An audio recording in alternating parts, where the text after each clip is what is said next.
പീഡനക്കേസിൽ നടൻ ഇടവേള ബാബുവിനെ പ്രത്യേക അന്വേഷണ സംഘം ചോദ്യം ചെയ്യുന്നു. പ്രത്യേക അന്വേഷണ സംഘമാണ് കൊച്ചിയിലെ തീരദേശ പോലീസ് ആസ്ഥാനത്ത് ഹാജരാകാൻ നിർദ്ദേശം നൽകിയിട്ടുണ്ട്. എസ് എസ് ശരൺ വിവരങ്ങളുമായി ചേരുന്നു. ശരൺ, എന്താണ് ഇടവേള ബാബുവിൽ നിന്ന് ചോദിച്ചറിയുക?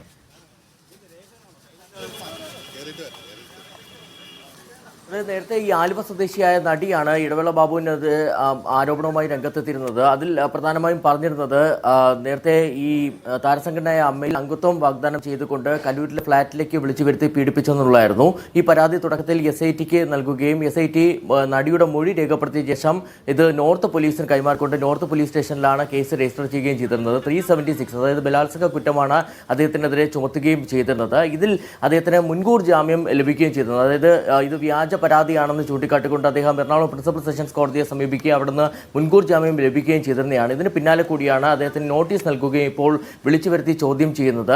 കൊച്ചിയിലെ തീരദേശ പോലീസ് ആസ്ഥാനത്തേക്കാണ് അദ്ദേഹത്തെ വിളിച്ചു വരുത്തിയത്. അതിന് കാരണം ജി പൂങ്കുഴലിയുടെ ഓഫീസ്, അന്വേഷണ ഉദ്യോഗസ്ഥയായ ജി പൂങ്കുഴലിയുടെ ഓഫീസ് അവിടെയാണ്. അങ്ങനെയാണ് അദ്ദേഹത്തെ ഇപ്പോൾ അവിടേക്ക് വിളിച്ചു വരുത്തി ചോദ്യം ചെയ്യുന്നത്. സ്വാഭാവികമായിട്ടും ഇനി അറസ്റ്റ് നടപടികളിലേക്ക് കടന്നാൽ തന്നെ താൽക്കാലിക ആശ്വാസം ഇപ്പോൾ ഇടവേള ബാബുവിനുണ്ട്. അതായത് മുൻകൂർ ജാമ്യം ലഭിച്ചിട്ടുണ്ട്. അതുകൊണ്ട് തന്നെ അറസ്റ്റിലേക്ക് കടന്നാലും ബോണ്ടിൽ വിട്ടയക്കുകയാകും പ്രത്യേക അന്വേഷണ സംഘം ചെയ്യുക. ഇത് സംബന്ധിച്ച് അതായത് നേരത്തെ ഇത്തരത്തിൽ കല്ലൂരിലെ ഫ്ളാറ്റിലേക്ക് വിളിച്ചു വരുത്തി നടിയെ പീഡിപ്പിച്ചു എന്നുള്ള പരാതി, അതിൽ വ്യക്തത വരുത്തുന്നതിനുള്ള ചോദ്യം ചെയ്യലാണ് ഇപ്പോൾ നടക്കുന്നത്. കഴിഞ്ഞ ദിവസം അതായത് ഇന്നലെ മുകേഷ് MLA ഏകദേശം 3 മണിക്കൂറോളം ചോദ്യം ചെയ്തിരുന്നതാണ്. അദ്ദേഹത്തിന് മുൻകൂർ ജാമ്യം ലഭിച്ചിരുന്നതാണ്. അതുകൊണ്ട് തന്നെ അദ്ദേഹത്തെ അറസ്റ്റ് ചെയ്ത ശേഷം ബോണ്ടിൽ വിട്ടയക്കുകയാണ് ചെയ്തിരുന്നത്. സമാനമായി തന്നെ ഇന്ന് ഇപ്പോൾ ഇടവേള ബാബുവിൻ്റെ കാര്യത്തിലും അദ്ദേഹത്തെ അറസ്റ്റ് ചെയ്താൽ അദ്ദേഹത്തെ ബോണ്ടിൽ വിട്ടയക്കുകയാകും ചെയ്യുക. ശരി ശരൺ. ഹേമ കമ്മിറ്റി റിപ്പോർട്ടിൽ മൊഴിയെടുപ്പ് ആരംഭിച്ച പ്രത്യേക അന്വേഷണ സംഘം അമ്മ മുൻ ഭാരവാഹികളുടെയും പരാതിക്കാരുടെയും മൊഴിയെടുത്തു. ഓരോരുത്തരെയും നേരിട്ട് കണ്ടാണ് മൊഴിയെടുക്കുന്നത്. താരങ്ങൾ താമസിച്ചിരുന്ന കൊച്ചിയിലെ ഹോട്ടലിലും പരിശോധന നടത്തി. ശരൺ വീണ്ടും ചേരുന്നു.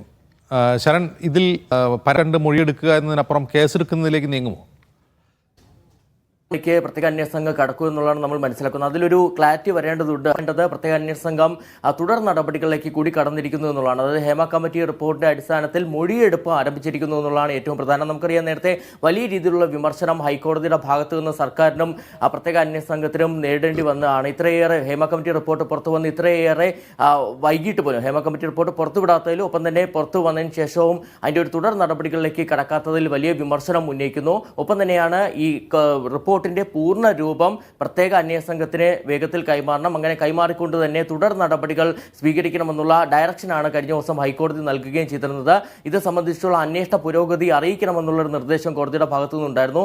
വൈകാതെ തന്നെ ഈ പ്രത്യേക ബെഞ്ച്, അതായത് ഇതിനായി രൂപീകരിച്ച പ്രത്യേക ബെഞ്ച് ഈ കേസ് പരിഗണിക്കുകയും ചെയ്യും. അങ്ങനെ പരിഗണിക്കാനിരിക്കുന്ന വേളയിൽ കൂടിയാണ് മൊഴിയെടുപ്പ് നടപടികളിലേക്ക് കൂടി പ്രത്യേക അന്വേഷണ സംഘം കടന്നിരിക്കുന്നത്. നമ്മൾ മനസ്സിലാക്കുന്നത്, നമ്മളിപ്പോൾ ദൃശ്യങ്ങൾ കാണുന്നത് കൊച്ചിയിലെ ഒരു സ്വകാര്യ ഹോട്ടലിലാണ്. ഹോട്ടലിലെ ദൃശ്യങ്ങളാണ്. പ്രത്യേക അന്വേഷണ സംഘത്തിലെ ഉദ്യോഗസ്ഥർ അവിടെ എത്തി അമ്മയുടെ മുൻ ഭാരവാഹികളുടെ മൊഴിയെടുത്ത ശേഷം മടങ്ങുന്നതിന്റെ ദൃശ്യങ്ങൾ കൂടിയാണ് നമ്മൾ കാണുന്നത്. അത്തരത്തിൽ താരസംഘടനയായ അമ്മയുടെ മുൻ ഭാരവാഹികളുടെ മൊഴിയെടുത്തിട്ടുണ്ട്. ഇതിന് പുറമെ തന്നെ കഴിഞ്ഞ ദിവസങ്ങളിൽ പരാതിക്കാരെയും നേരിൽ കണ്ട്, അതായത് ഓരോ ആളുകളെയും നേരിൽ കണ്ട് മൊഴിയെടുക്കുകയും ചെയ്തിട്ടുണ്ട്. ഇതിന്റെ അടുത്ത തുടർ നടപടികൾ, അതായത് സ്വാഭാവികമായിട്ടും ഇപ്പോൾ എന്തൊക്കെയാണോ ചെയ്തെന്നുള്ളത് അത് ഹൈക്കോടതിയെ അറിയിക്കാനുള്ള നീക്കമായിരിക്കും പ്രത്യേക അന്വേഷണ സംഘം നടത്തുക എന്നുള്ളതാണ് നമുക്ക് മനസ്സിലാക്കാൻ കഴിയുന്നത്. ഇതിൽ ഏറ്റവും പ്രധാനം, നേരത്തെ വിശദമായി തന്നെ ഏകദേശം ഒരാഴ്ചയിലധികം ഈ റിപ്പോർട്ട് വിശദമായി തന്നെ പ്രത്യേക അന്വേഷണ സംഘം പരിശോധിക്കുന്ന സാഹചര്യമുണ്ടായിരുന്നു. ഒപ്പം തന്നെ ഇതിന് നേതൃത്വം നൽകുന്നു, ഈ അന്വേഷണത്തിന് നേതൃത്വം നൽകുന്നത് ക്രൈംബ്രാഞ്ച് ADGP ആയ H വെങ്കടേഷ് ആണ്. അദ്ദേഹത്തിന്റെ നേതൃത്വത്തിൽ കഴിഞ്ഞ ദിവസം